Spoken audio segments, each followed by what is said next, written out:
Nadie me vio caer.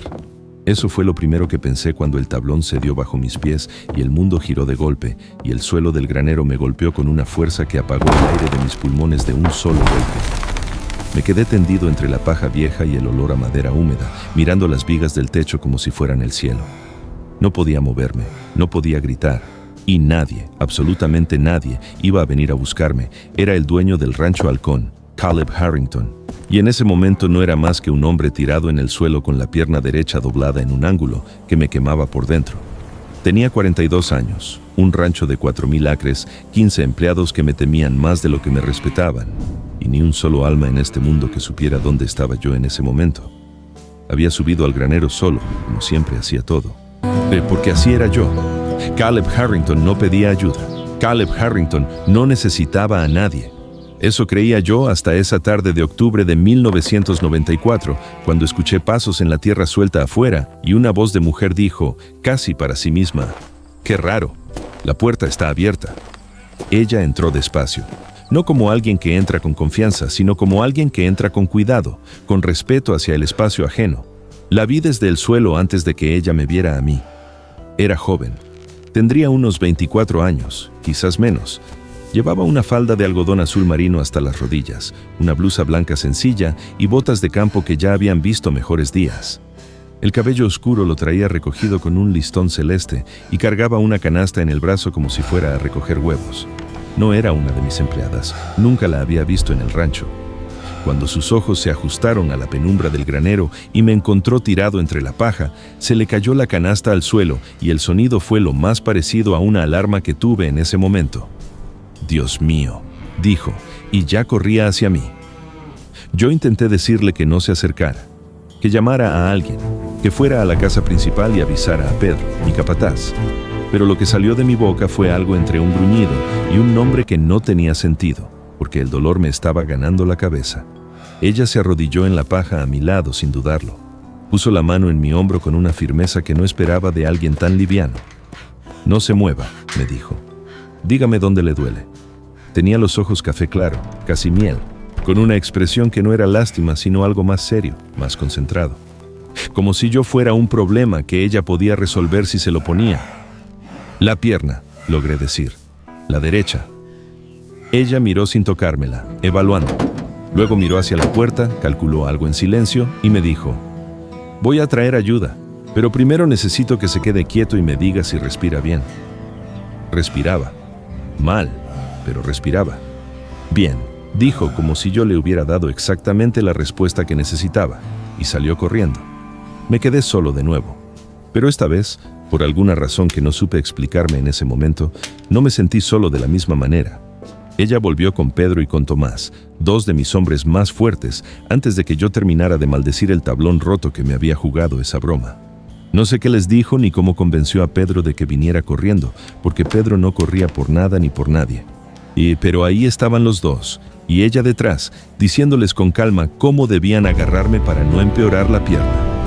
Hablaba como alguien que sabe lo que hace, no con arrogancia, sino con esa seguridad tranquila de quien ha tenido que resolver cosas difíciles más de una vez en la vida.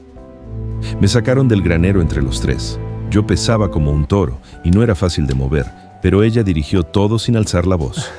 Cuando me pusieron en la parte trasera de mi propia camioneta, una Ford azul del 89 que yo nunca dejaba que nadie manejara, ella le dijo a Pedro que fuera despacio por la terracería para no sacudirme la pierna. Pedro la miró un segundo, luego me miró a mí, y por la cara que puse supo que debía obedecer. En el hospital del pueblo, que era pequeño y olía a desinfectante y a café de máquina, el médico me dijo que tenía la tibia fisurada y que tuviera suerte de que no hubiera sido peor. Le dije que no creía en la suerte.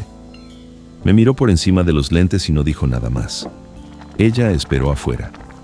Yo lo supe porque cuando me sacaron del cuarto con la pierna vendada y un par de muletas que nunca en mi vida había usado, la vi sentada en una silla de plástico naranja, todavía con la blusa manchada de tierra de cuando se arrodilló en la paja a mi lado. Tenía las manos juntas sobre las rodillas y miraba el piso con ese gesto que tienen las personas que están pensando en muchas cosas a la vez, pero no dicen ninguna. Cuando me oyó llegar, levantó la vista y algo en su cara se relajó apenas. «¿Cómo quedó?», preguntó. «Fisurada», dije. «Podría haber sido peor». Ella asintió. y entonces me di cuenta de que no sabía su nombre. ¿Quién eres?, te le pregunté. No con mala educación, o al menos eso intenté, aunque toda mi vida la gente me dijo que yo sonaba brusco incluso cuando no quería serlo. Ella no pareció ofenderse. Grace, dijo. Grace Malone. Soy hija de Warren Malone. Él trabaja para usted en los corrales desde hace 3 años. Warren Malone. Lo conocía. Un hombre callado, trabajador, que nunca me había dado un problema y nunca me había pedido un favor. No sabía que tenía una hija. ¿Qué hacías en el granero?, le pregunté. Buscaba al señor Pedro, dijo. Mi papá quería avisarle que el cerco del Potrero Norte tiene una sección floja, pero no lo encontré en la casa de herramientas y la puerta del granero estaba abierta y pensé que quizás estaba adentro. Silencio. Encontré otra cosa, dijo, y por primera vez desde que la conocía. Vi un asomo de algo parecido a una sonrisa en su boca. No me reí. Yo no me reía. Pero algo se movió adentro de mí que no supe nombrar en ese momento. Si quieres seguir recibiendo estas historias, suscríbete al canal y cuéntanos en los comentarios de qué ciudad nos estás viendo. Te vamos a dejar un corazoncillo en tu comentario. Los siguientes días fueron los más incómodos de mi vida adulta, y eso es mucho decir para un hombre que una vez pasó 2 semanas solo en el rancho durante una tormenta que cortó todos los caminos. Las muletas y yo no nos llevábamos bien. La casa principal era grande, de madera oscura y piso de tablón, construida por mi abuelo en los años 40, y cada pasillo se me hacía kilométrico con esa pierna inmovilizada. No podía ir al corral, no podía revisar el ganado. No podía hacer nada de lo que me definía como hombre y como dueño de este lugar, y esa impotencia me carcomía de adentro hacia afuera como polilla en madera vieja. Mis empleados hacían lo que podían, pero sin mí dando órdenes directas, el rancho funcionaba como un reloj al que le faltara una pieza. Giraba, pero no marcaba bien la hora. Al tercer día, sin que nadie me lo dijera ni yo lo pidiera, Grace Malone apareció en la puerta de la cocina a las 6 de la mañana con una olla que olía a algo que no había olido en esta casa en años. Tamales de elote. Mi madre los hacía. Nadie más los había hecho desde que ella murió. No le pregunté cómo sabía. No pregunté qué hacía ahí. La verdad es que estaba tan desconcertado que no dije nada por varios segundos, lo cual para mí era un récord. Mi papá me dijo que usted vivía solo, dijo ella. Sí, poniendo la olla en la estufa de gas con la naturalidad de alguien que conoce esa cocina de toda la vida. Y que desde el accidente no había quien le cocinara porque doña Petra está con su familia en Sonora. Doña Petra era mi cocinera de planta.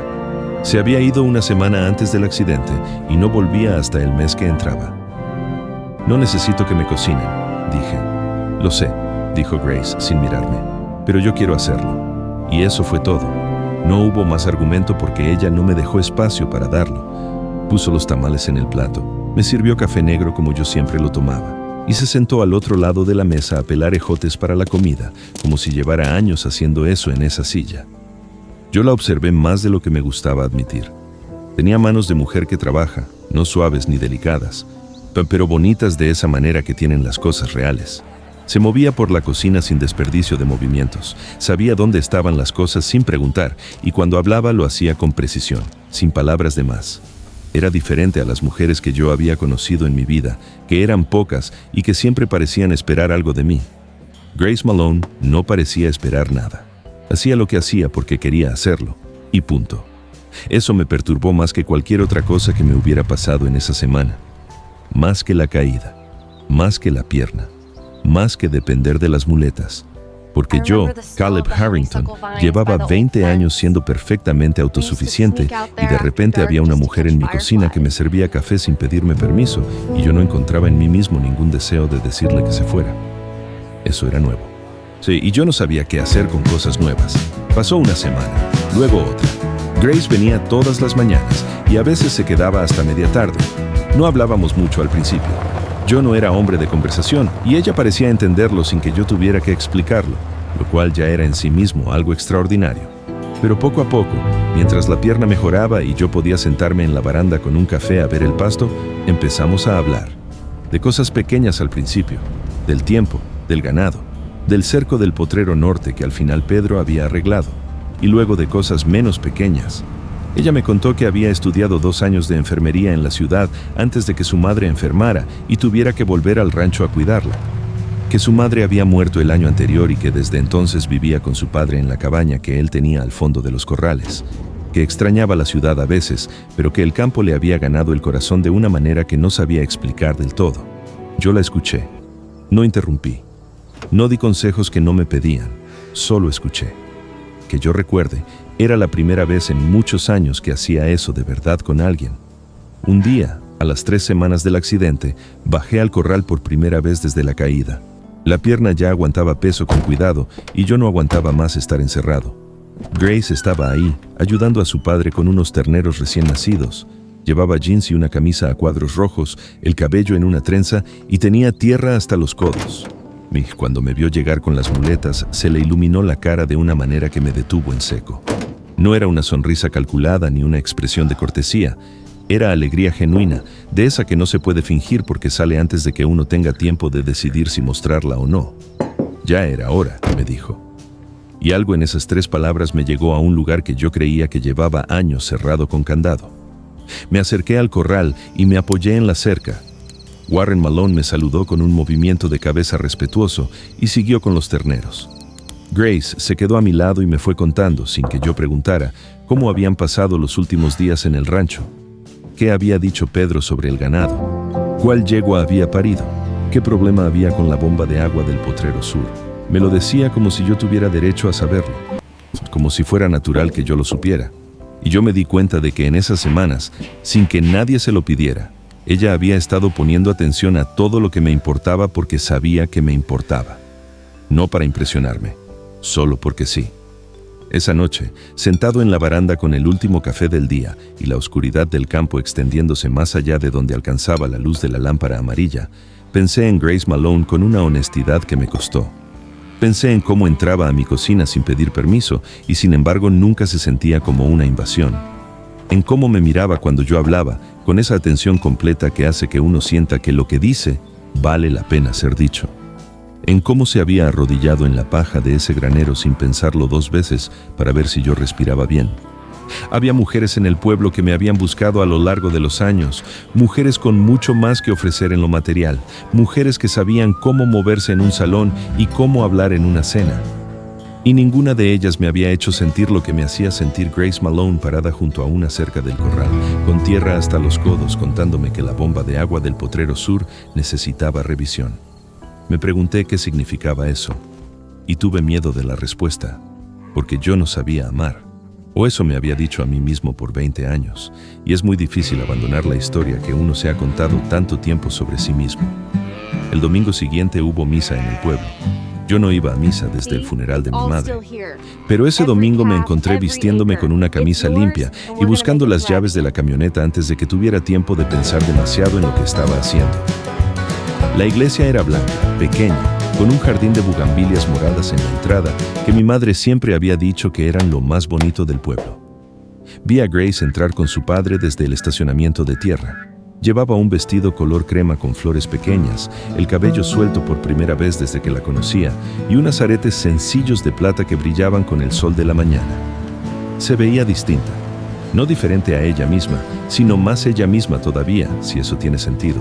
Como si la versión que yo había conocido en el rancho fuera una parte y esta fuera otra, y las dos juntas formaran algo que me era imposible ver completo sin detenerme. Me vio desde la puerta.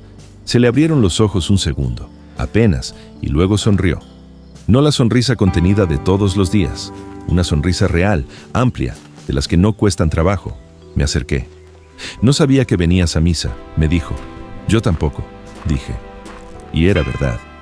Su padre me saludó con más palabras de las que me había dicho en 3 años, lo cual me dijo algo sobre cómo las cosas habían cambiado sin que yo lo notara. Nos sentamos en bancas separadas, como correspondía. Pero durante toda la misa fui consciente de dónde estaba ella en la iglesia del mismo modo en que uno es consciente del sol, aunque no lo esté mirando. Al salir, el padre Connelly me paró a conversar sobre una donación para el techo que necesitaba reparación, y cuando terminé Grace, seguía esperando junto a la camioneta de su padre. No tenía por qué esperar. Lo hizo de todas formas. ¿Quieres tomar algo?, le pregunté. Las palabras me salieron antes de ensayarlas, lo cual no era propio de mí. Ella me miró un segundo, evaluando, y luego asintió. Sí, dijo, solo eso. Fuimos a la única cafetería del pueblo que tenía mesas de fórmica y café, que sabía a los años 70, pero que a nadie le importaba porque el lugar era honesto. Estuvimos ahí 2 horas.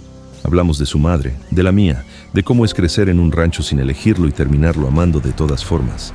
Me contó que de niña le tenía miedo a los caballos y que su padre la había curado de ese miedo sentándola en la yegua más vieja y tranquila que tenían y caminando a su lado sin soltarla hasta que ella le dijo que ya podía caminar solo. Así cura mi papá el miedo, me dijo, quedándose. Yo no dije nada por un momento. Luego dije, yo siempre pensé que el miedo se curaba solo si uno lo ignoraba el tiempo suficiente. Ella me miró. ¿Y funcionó? Le tomó su tiempo responder. Depende del miedo, dijo. Y los dos supimos de qué estábamos hablando, aunque ninguno de los dos lo dijera con esas palabras. De regreso al rancho, en la camioneta, con el sol de la tarde golpeando el parabrisas y el polvo de la terracería levantándose a los lados, le dije lo que llevaba semanas sin poder decirme a mí mismo del todo. No sé hacer esto, le dije. Ella no preguntó qué era esto. Sabía. Nadie sabe al principio, dijo. Eso no significa que no se pueda aprender. Detuve la camioneta frente a la cabaña de su padre. El motor quedó apagado y la tarde era quieta de esa manera que solo tiene el campo cuando el día está terminando y todavía no ha llegado del todo la noche. ¿Me darías tiempo?, le pregunté. Era la pregunta más difícil que había hecho en mi vida, y eso que había negociado contratos de ganado con hombres que me doblaban en experiencia. Ella me miró de frente, con esos ojos color miel que no escondían nada. «Ya te lo estoy dando», dijo. Y se bajó de la camioneta con la misma calma con que hacía todo, sin drama, sin prisa, como alguien que sabe que tiene tiempo porque sabe lo que quiere. Yo me quedé viendo cómo entraba a la cabaña. La puerta se cerró despacio. Y Caleb Harrington, dueño del rancho Halcón, 42 años, solo toda su vida adulta por elección y por miedo disfrazado de orgullo, se quedó sentado en su camioneta con algo que tardé en reconocer porque hacía mucho que no lo sentía. Esperanza. No el tipo de esperanza vaga que uno tiene cuando compra ganado nuevo o siembra una temporada difícil, sino el tipo de esperanza que tiene nombre, que tiene cara, que tiene el cabello recogido con un listón celeste y sabe arrodillarse en la paja de un granero sin pensarlo 2 veces para ver si un hombre terco y solo respira bien. Esa noche cené solo, como siempre, pero puse 2 tazas en la mesa de la cocina, por si acaso, y supe, con una certeza que no necesitaba más argumento, que Grace Malone no había entrado a mi rancho ese día de octubre a buscar a Pedro. Había entrado a quedarse, y yo, por primera vez en 20 años, no iba a cerrar la puerta. Antes de que te vayas, cuéntanos en los comentarios de qué ciudad nos estás viendo. Te dejamos un corazoncillo en tu comentario. Y si esta historia te llegó al corazón, suscríbete para que no te pierdas las que vienen.